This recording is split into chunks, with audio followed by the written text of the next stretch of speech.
ഭദ്രം കർണേഭിഃ ശൃണുയാമ ദേവാഃ ഭദ്രം പശ്യേമാക്ഷഭിര്യജത്രാഃ സ്ഥിരൈരംഗൈസ്തുഷ്ടുവാംസസ്തനൂഭിः വ്യശേമ ദേവഹിതം യദായുഃ സ്വസ്തി ന ഇന്ദ്രോ വൃദ്ധശ്രവാഃ സ്വസ്തി നഃ പൂഷാ വിശ്വവേദാഃ സ്വസ്തി നസ്താർക്ഷ്യോ അരിഷ്ടനേമി സ്വസ്തി നോ ബൃഹസ്പതിർദധാതു. ഓം ശാന്തി ശാന്തി ശാന്തി. ഓം ഗുരുർബ്രഹ്മാ ഗുരുർവിഷ്ണു ഗുരുർദേവോ മഹേശ്വരഃ ഗുരുസാക്ഷാത് പരം ബ്രഹ്മ തസ്മൈ ശ്രീ ഗുരവേ നമഃ. ബ്രഹ്മാനന്ദം പരമസുഖദം കേവലം ജ്ഞാനമൂർത്തിം ദ്വന്ദ്വാതീതം ഗഗനസദൃശം തത്വമസ്യാദിലക്ഷ്യം ഏകം നിത്യം വിമലമചലം സർവധി സാക്ഷിഭൂതം ഭവാതീതം ത്രിഗുണരഹിതം സദ്ഗുരും തന്നമാമി. സദ്ഗുരും തന്നമാമി. സദ്ഗുരും തന്നമാമി. ഓം. ഹരേ രാമ രാമ രാമ ഹരേ ഹരേ, ഹരേ കൃഷ്ണ കൃഷ്ണ കൃഷ്ണ ഹരേ ഹരേ. ഹരേ രാമ രാമ രാമ ഹരേ ഹരേ, ഹരേ കൃഷ്ണ കൃഷ്ണ കൃഷ്ണ ഹരേ ഹരേ. ഹരേ രാമ രാമ രാമ ഹരേ ഹരേ, ഹരേ കൃഷ്ണ കൃഷ്ണ കൃഷ്ണ ഹരേ ഹരേ. ഹരേ രാമ രാമ രാമ ഹരേ ഹരേ, ഹരേ കൃഷ്ണ കൃഷ്ണ ഹരേ ഹരേ. നാരായണ നാരായണ നാരായണ നാരായണ നാരായണ നാരായണ നാരായണ നാരായണ. എല്ലാവർക്കും നമസ്കാരം. ആത്മവിചാരഃ വേദാന്ത പഠനമാണ്. ലളിത വേദാന്തം എന്ന് പറയാം. വേദാന്ത ദർശനങ്ങളാണ് നമ്മൾ നടത്തിക്കൊണ്ടിരിക്കുന്നത്. വളരെ ശാസ്ത്രീയമായ രീതിയിൽ നമ്മോടുള്ള കരുണ കൊണ്ട് കേരളത്തിൻ്റെ നവോത്ഥാന നായകൻ എന്നല്ല, കേരളത്തിൻ്റെ എന്നല്ല, ലോകത്തിൻ്റെ തന്നെ നവോത്ഥാന നായകനായ ഗുരുദേവൻ, ശ്രീനാരായണ ഗുരുദേവൻ നമുക്ക് വേണ്ടി 50-ൽ പരം ഗ്രന്ഥങ്ങൾ സംഭാവന ചെയ്തിട്ടുണ്ട്. അതിലൊരു ഗ്രന്ഥമാണ് അദ്വൈത ദീപിക. കഴിഞ്ഞ ആത്മോപദേശ ശതകത്തിൻ്റെ പ്രഭാഷണത്തിൽ 4 ശ്ലോകങ്ങൾ ചെയ്യാനുള്ള ഭാഗ്യം എനിക്ക് ഇതിൻ്റെ സംഘാടകർ തന്നിട്ടുണ്ട്. അതിന് പ്രത്യേകം നന്ദി പറയുന്നു. വീണ്ടും ഒരവസരം തന്നതിൽ വളരെ വളരെ നന്ദിയുണ്ട്. ഏതായാലും വളരെ സന്തോഷം.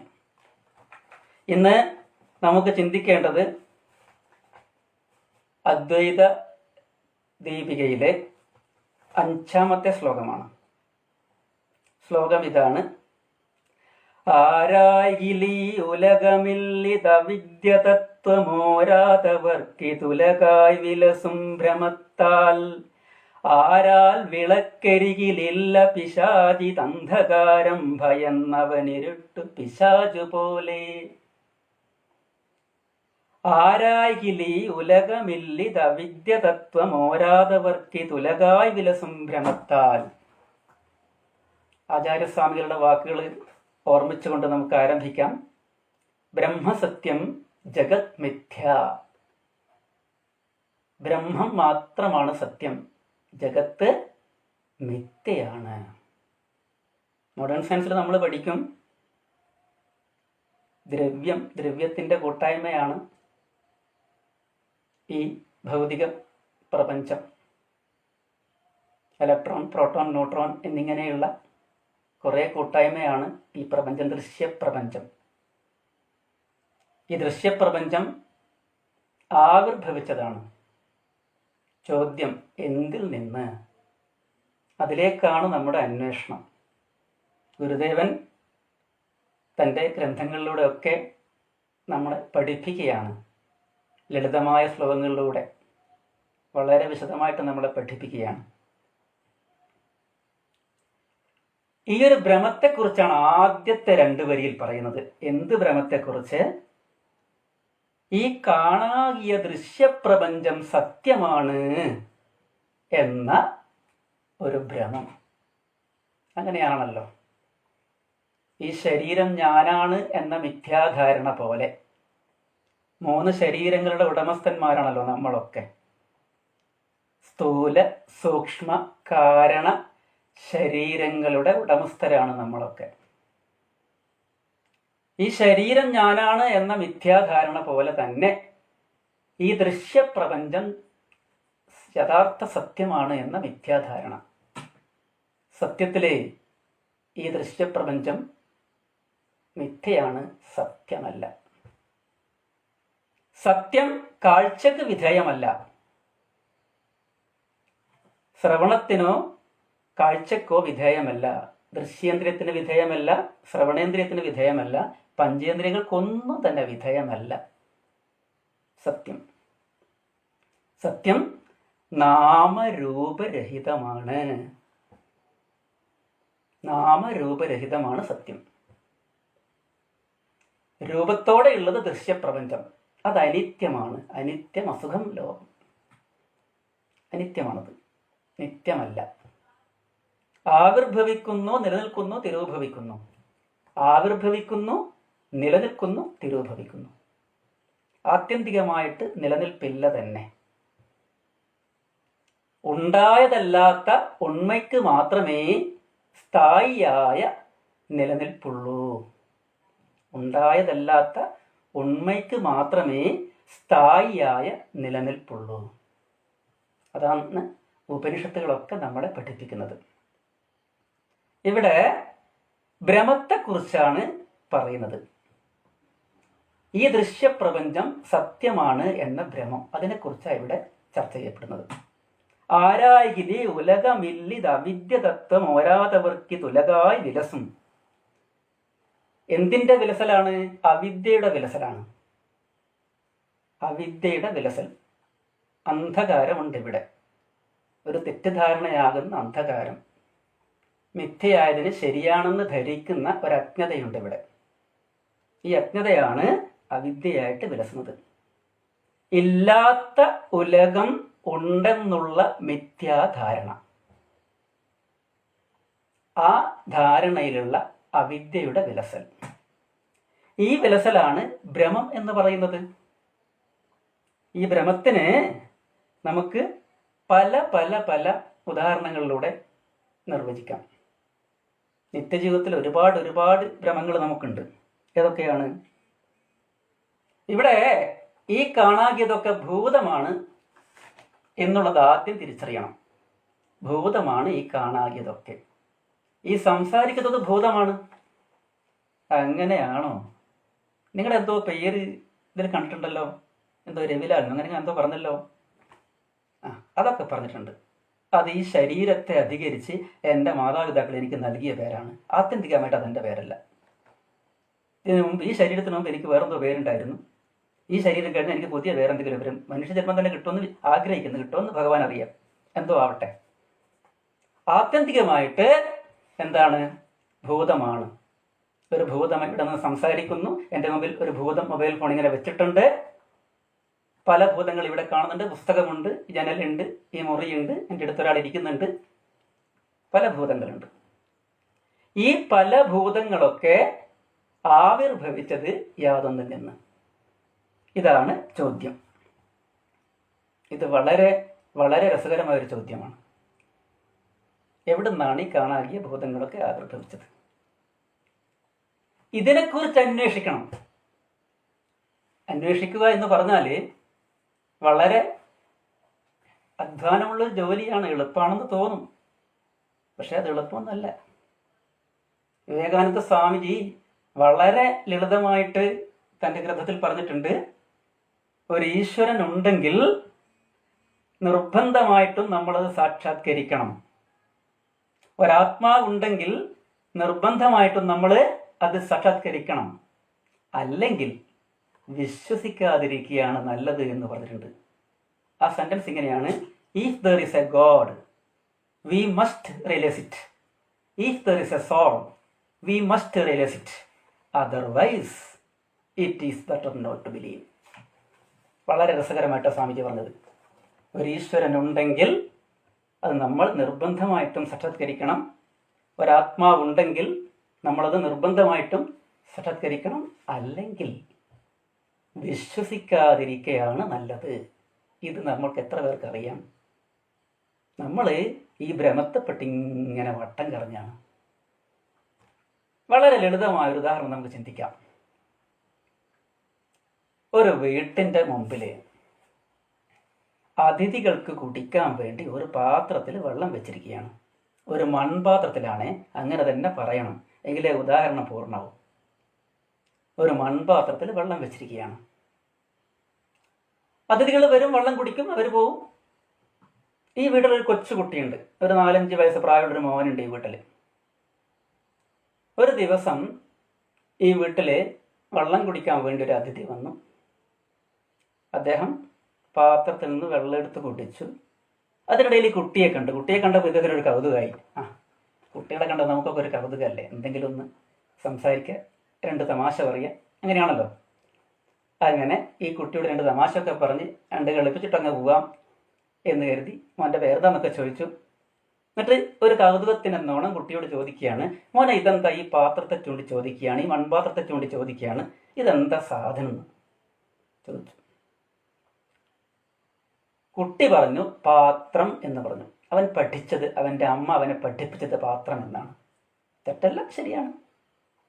ഒരു തമാശക്ക് എന്നോണം ഇദ്ദേഹം പറയുകയാണ്, അല്ല മോനെ ഇത് മണ്ണാണെന്ന് പറഞ്ഞു. കുട്ടിക്ക് ദേഷ്യം വന്നു. മാമൻ വേണ്ടാത്ത കാര്യം ഒന്നും പറയരുത്, എന്നോട് എൻ്റെ അമ്മയാണ് പറഞ്ഞു തന്നത് പാത്രമാണെന്ന്. ഇദ്ദേഹം വീണ്ടും ചിരിച്ചുകൊണ്ട് പറയും, മോനെ അത് മണ്ണാണ്. കുട്ടിക്ക് വീണ്ടും പ്രയാസമായി. വീണ്ടും അദ്ദേഹം പറയണത് മണ്ണാണെന്ന്. കുട്ടി പറഞ്ഞു പാത്രമാണെന്ന് പറഞ്ഞു. അങ്ങനെ കുറച്ച് തർക്കിച്ച് കുറച്ച് കുട്ടിയെ കളിപ്പിച്ച് അദ്ദേഹം പോയി. കുട്ടിക്ക് വല്ലാത്ത പ്രയാസമായി. കുട്ടി ഓടി വീട്ടിൻ്റെ അകത്തേക്ക് പോയിട്ട് അമ്മയുടെ അടുത്ത് പോയിട്ട് ചോദിച്ചു, അമ്മേ, നമ്മൾ ആളുകൾക്ക് വേണ്ടി, അതിഥികൾക്ക് വേണ്ടി കുടിക്കാൻ വെള്ളം വെച്ചൊരു പാത്രമല്ലേ മുമ്പിൽ? അതേ ഉണ്ട് മോനെ. അത് പാത്രം എന്നല്ലേ അമ്മ എന്നോട് പറഞ്ഞു തന്നത്? അതെ, തീർച്ചയായിട്ടും അത് പാത്രമാണ്. എന്നാൽ വെള്ളം കുടിക്കാൻ വന്ന ഒരു മാമൻ എന്നോട് പറഞ്ഞു അത് മണ്ണാണെന്ന്. അതെന്താ മാമൻ അങ്ങനെ പറഞ്ഞത്? എനിക്ക് വല്ലാതെ ദേഷ്യം തോന്നി. പുറത്ത് തട്ടിക്കൊണ്ട് പുഞ്ചിരിച്ചുകൊണ്ട് അമ്മ പറഞ്ഞു, മോനെ അത് മണ്ണാണ് എന്ന് മാമൻ പറഞ്ഞത് തെറ്റൊന്നുമല്ല.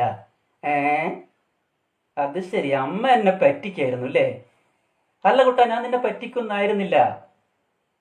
ഞാൻ പറഞ്ഞത് ശരിയാണ്, പാത്രം എന്ന് പറഞ്ഞത് ശരിയാണ്, മാമൻ പറഞ്ഞ മണ്ണെന്ന് പറഞ്ഞത് ശരിയാണ്. ഓഹോ, അതെങ്ങനെയാ അമ്മ രണ്ടും ശരിയാവുക? ഏതെങ്കിലും ഒന്നല്ലേ ശരിയാവൂ? മോനെ ഞാൻ മനസ്സിലാക്കി തരാം. മോനൊരു കാര്യം ചെയ്യൂ, ഒരു പേപ്പർ എടുത്തുകൊണ്ട് വരൂ. കുട്ടി പോയി ഒരു പേപ്പർ എടുത്തുകൊണ്ട് വന്നു. അമ്മ ആ പേപ്പർ വാങ്ങി കുട്ടിയോട് ചോദിച്ചു, മോനെ ഇതെന്താ സാധനം? കുട്ടി ഉത്തരം പറഞ്ഞു, അത് പേപ്പറാണ്. അമ്മ ആ പേപ്പർ ഉപയോഗിച്ചു മനോഹരമായൊരു തോണി ഉണ്ടാക്കി. എന്നിട്ട് കുട്ടിയോട് ചോദിച്ചു, മോനെ ഇതെന്താ? നല്ല രസമുണ്ടല്ലോ അമ്മേ, മനോഹരമായ തോണി. ഓ, തോണിയാണല്ലോ, അതെ, ശരി. അമ്മ ആ തോണി അഴിച്ചു മാറ്റി. കുട്ടി ചോദിച്ചു, എന്തിനാ അമ്മേ തോണി അഴിച്ചു മാറ്റിയത്? നല്ല രസമുണ്ടായിരുന്നല്ലോ. പറയാം. ഉടനെ തന്നെ മറ്റൊന്നുണ്ടാക്കുകയാണ് അമ്മ. മനോഹരമായൊരു തൊപ്പി ഉണ്ടാക്കി. അങ്ങനെ കുട്ടിയോട് ചോദിച്ചു, ഇതെന്താ മോനെ, നല്ല രസമുള്ളൊരു തൊപ്പിയാണ്. അമ്മ ആ തൊപ്പി വീണ്ടും അഴിച്ച് മാറ്റാൻ തുടങ്ങി. കുട്ടി ചോദിച്ചു, അമ്മ എന്താ ചെയ്തുകൊണ്ടിരിക്കുന്നത്? മനോഹരമായൊരു തോണി നേരത്തെ ഉണ്ടാക്കി, ഉടനെ അത് അഴിച്ചു മാറ്റി. അതിന് ശേഷം ഒരു തൊപ്പി ഉണ്ടാക്കി, അതും അഴിച്ചു മാറ്റി. അമ്മ എന്താ ചെയ്തുകൊണ്ടിരിക്കുന്നത്? അപ്പോൾ അമ്മ പറഞ്ഞു,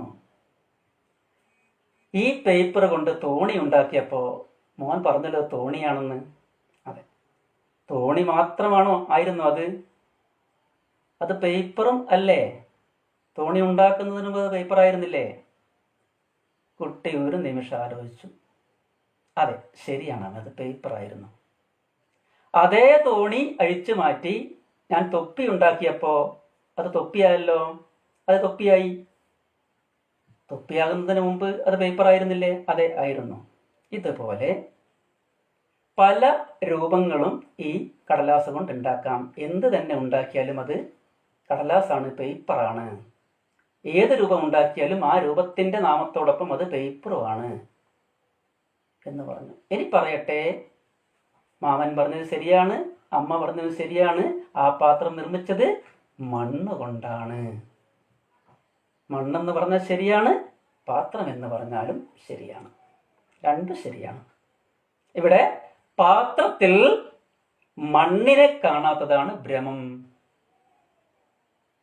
തോണിയിൽ കടലാസിനെ കാണാത്തതാണ് ഭ്രമം. തൊപ്പിയിൽ കടലാസിനെ കാണാത്തതാണ് ഭ്രമം. കാര്യം മനസ്സിലായല്ലോ? ഇതാണ് ആരായികിലി ഉലകമില്ലിത് അവിദ്യ തത്വം ഓരാതവർക്കിത് ഉലകായി വിലസം ഭ്രമത്താൽ. ഈ അവിദ്യയാണ് തോണിക്കകത്തെ ഈ കടലാസിനെ കാണാത്തത്, തൊപ്പിക്കകത്തെ കടലാസിനെ കാണാത്തത്, പാത്രത്തിന് അകത്തെ മണ്ണിനെ കാണാത്തത്. ഈ ഉദാഹരണം വേണ്ടത്ര പൂർണ്ണമല്ല, ഉദാഹരണത്തിന് പരിമിതികളുണ്ട്. ഇത് വളരെ ലളിതമായിട്ട് നമ്മളോട് ആചാര്യന്മാർ പറഞ്ഞു തരുന്നുണ്ട് തൈത്തരീയോപനിഷത്തിൽ. തൈത്തരീയോപനിഷത്തിൽ ശിഷ്യന്റെ ചോദ്യമുണ്ട് ഗുരുവിനോട്, ബ്രഹ്മതത്വം ഉപദേശിച്ചാലും ബ്രഹ്മതത്വം പറഞ്ഞു കൊടുക്കാൻ കഴിയോ? ബ്രഹ്മം വാക്കുകൾക്കതീതമാണ്. വാക്കുകൾക്കതീതമായ ബ്രഹ്മത്തെ പറഞ്ഞു കൊടുക്കാൻ സാധ്യമല്ല. ശ്രവണത്തിന് അതീതമാണ്. കേൾപ്പിക്കാൻ സാധ്യമല്ല, കേൾക്കാൻ കഴിയില്ല, കാണാൻ കഴിയില്ല. കാഴ്ചയ്ക്കും കേൾവിക്കും അപ്പുറത്താണ്. കണ്ടറിയാനോ കേട്ടറിയാനോ സാധ്യമല്ല ബ്രഹ്മം. നാമരൂപരഹിതമാണ്. നാമരൂപരഹിതം എന്ന് പറയുമ്പോൾ രൂപരഹിതം എന്ന് വേണമെങ്കിൽ പറയാം, പക്ഷെ നാമരഹിതം എന്ന് പറയാൻ പറ്റുമോ? പറ്റും. നാമരഹിതം തന്നെയാണ്.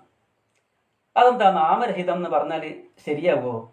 പരമാത്മാവ്, ഉണ്മ, ഈശ്വരൻ എന്നൊക്കെ പല ബ്രഹ്മം പല പല പേരുകൾ പറയുന്നില്ലേ? ഉണ്ട്, പേരുകൾ പറയുന്നുണ്ട്. എപ്പോൾ പറഞ്ഞു? എവിടെ തുടങ്ങി പേരുകൾ? മനുഷ്യോൽപത്തിക്ക് മുമ്പുള്ളതാണല്ലോ ബ്രഹ്മം. മനുഷ്യനില്ലാതായി പ്രപഞ്ചത്തിൽ ബ്രഹ്മം ഉണ്ടാവുമല്ലോ. ഇനി പ്രപഞ്ചം തന്നെ ഇല്ലാണ്ടായി ബ്രഹ്മം ഉണ്ടാവുമല്ലോ. എന്തില്ലെങ്കിലും ബ്രഹ്മം ഉണ്ടാവും. എന്നാൽ ബ്രഹ്മം ഇല്ലെങ്കിൽ ഒന്നും ഉണ്ടാവില്ല. അതാണ് സത്യം. അപ്പം ആ നിലയ്ക്ക് മനുഷ്യന്റെ സൗകര്യത്തിന് വേണ്ടിയിട്ട് സമയം പരിമിതി കൊണ്ട് സ്പീഡായി പറയാണ്. ചെറിയ സമയം കൊണ്ട് പറയാൻ പ്രയാസമുണ്ട്, എങ്കിലും ഉള്ള സമയം കൊണ്ട് ഒപ്പിച്ച് പറയാം, സ്പീഡായിട്ട് പറഞ്ഞു തീർക്കാം. ഏതായാലും ഈ ദൃശ്യപ്രപഞ്ചത്തിൻ്റെ പരിമിതിയെക്കുറിച്ച് നമ്മൾ പറഞ്ഞു വന്നു. അങ്ങനെ പറഞ്ഞ് നമ്മൾ പറയുന്നത് ഗുരുവിൻ്റെ മറുപടിയാണ് ശിഷ്യന്റെ ചോദ്യം. നാമരൂപരഹിതമായ ബ്രഹ്മത്തെക്കുറിച്ച് വാക്കുകൾ കൊണ്ട് പറഞ്ഞറിയിക്കാനാവില്ല, അതുപോലെ തന്നെ കാണിച്ചു കൊടുക്കാൻ കഴിയില്ല. കാഴ്ചക്ക് വിധേയമല്ല, ശ്രവണത്തിനും വിധേയമല്ല. ആ ബ്രഹ്മത്തിന് നാമമില്ല എന്ന് പറയുന്നു, നാമമുണ്ടെന്ന് പറയുന്നു. ഭാഷ ആശയവിനിമയം നടത്താൻ വേണ്ടി നമുക്ക് വേണ്ടി നമ്മൾ തയ്യാറാക്കിയ ഒരു ഘടകം മാത്രമാണ്. പ്രാചീനമായ ഭാഷയാണ് സംസ്കൃതം, ദേവഭാഷയാണ്, വേദഭാഷയാണ്. ഒരുപാട് പ്രത്യേകത സംസ്കൃത ഭാഷയ്ക്കുണ്ട്. എന്നാൽ അതുണ്ടായതാണല്ലോ. യാതൊന്നാണോ ഉണ്ടായത് അത് നശ്വരമാണ്, നശിക്കും ഉറപ്പാണ്. പക്ഷെ കുറെ കാലം കഴിയും, സഹസ്രാബ്ദങ്ങൾ കഴിഞ്ഞേക്കും, നശിക്കുന്ന ഉറപ്പാണ്. ഉണ്ടായത് നശിച്ചേ മതിയാവും, ഉള്ളത് നശിക്കില്ല. ആശയവിനിമയം നടത്താൻ വേണ്ടി, നമ്മുടെ സൗകര്യത്തിന് വേണ്ടി നമ്മൾ ആ പ്രപഞ്ച സത്യത്തിന്, പ്രാപഞ്ചിക സത്യത്തിന് നാമരൂപരഹിതമായ സത്യത്തിന് നമ്മൾ ഒന്നല്ല പല ഭാഷകളിൽ പല നാമങ്ങൾ കൽപ്പിക്കുകയാണ്. അത് കൽപ്പിച്ചേ മതിയാവൂ, എങ്കിലേ നമുക്ക് ആശയവിനിമയം നടത്താൻ സാധിക്കൂ. അതുകൊണ്ട് കൽപ്പിച്ചതാണ്, ആത്യന്തികമായിട്ടില്ല എന്നുള്ളതിനെ ശരി. അതുകൊണ്ട് പറഞ്ഞു കൊടുക്കാൻ സാധ്യമല്ല, നാമരൂപരഹിതം തന്നെയാണ്. സൗകര്യത്തിന് വേണ്ടി നാമം ഉണ്ടെന്നുള്ളത് സത്യം. ഈ സൗകര്യത്തിന് വേണ്ടിയുള്ള നാമം ആണ് ഈ പറഞ്ഞു വരുന്നതൊക്കെ, ഭാഷയാൽ രൂപപ്പെട്ട നാമങ്ങൾ. ഒരുപാട് കാര്യങ്ങൾ പറയാനുണ്ട്, സമയപരിമിതിയുടെ ചുരുക്കി പറയാണ്.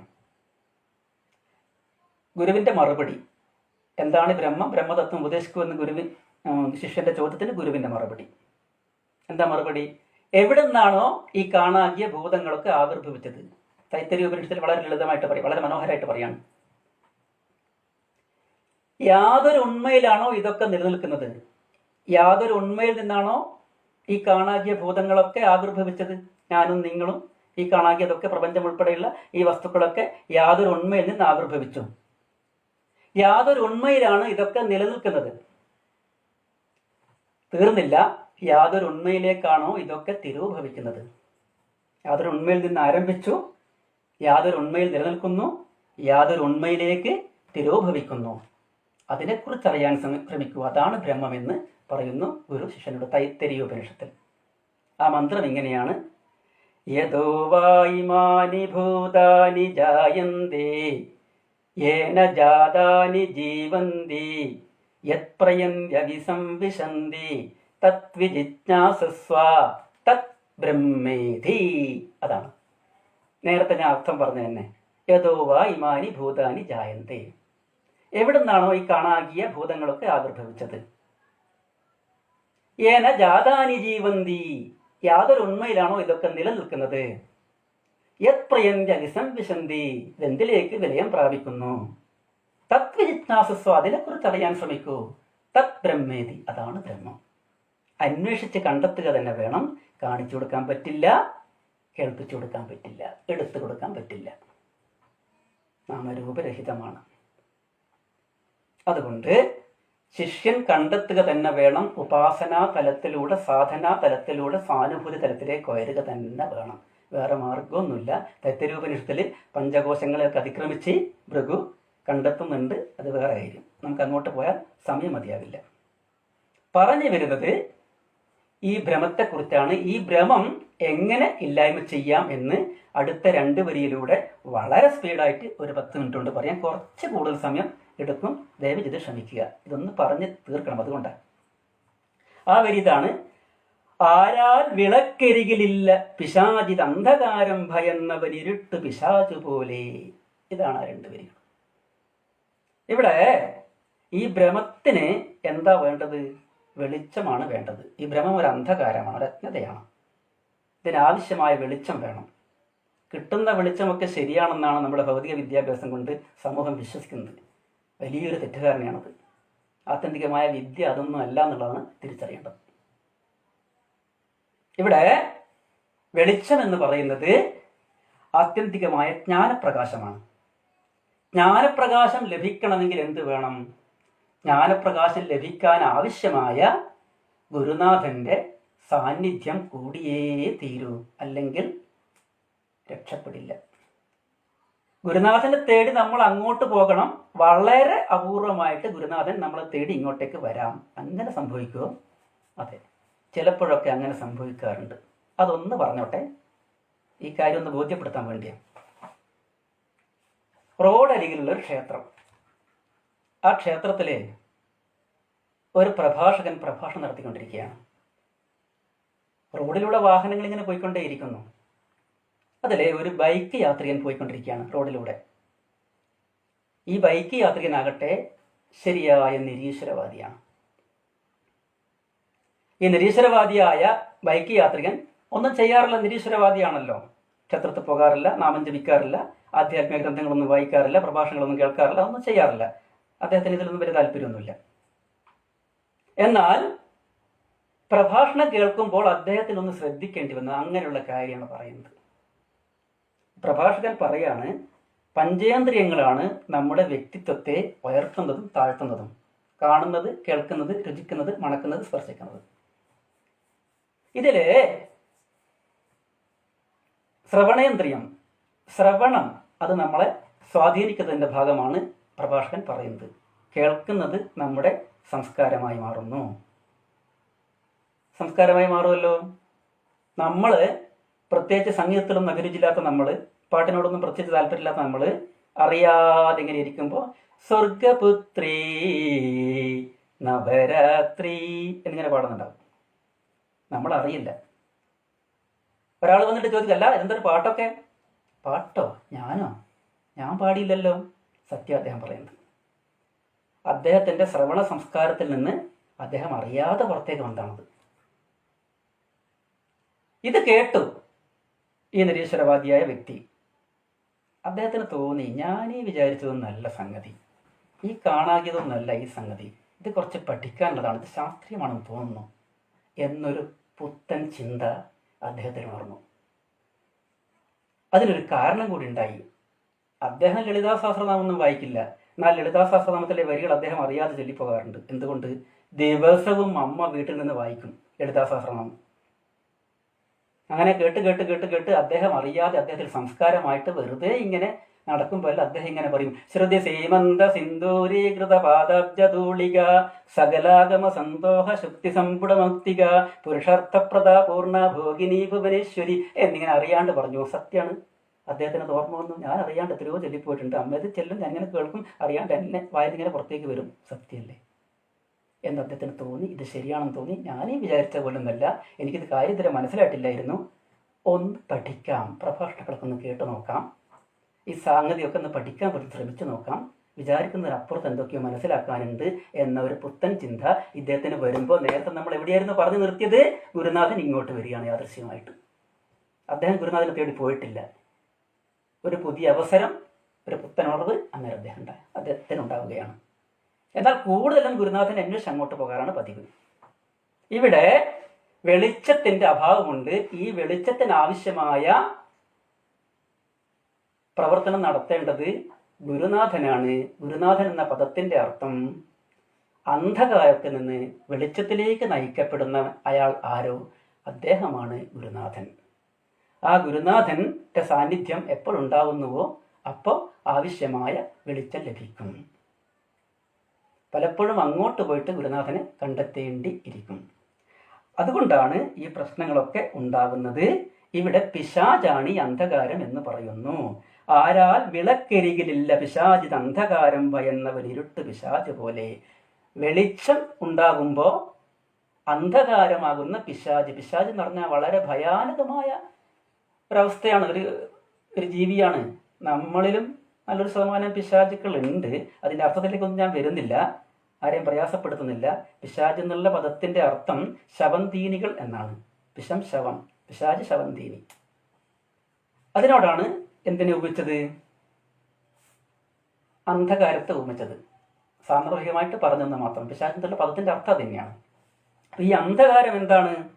ഈ അന്ധകാരത്തെ പിശാചായിട്ട് അനുഭവപ്പെടുന്നു. ആർക്ക്? ആവശ്യമായ വെളിച്ചം ലഭിക്കാത്ത ആൾക്ക്. ഈ അന്ധകാരമാകുന്ന പിശാച് ഇല്ലാണ്ടായാൽ വെളിച്ചം വന്നു.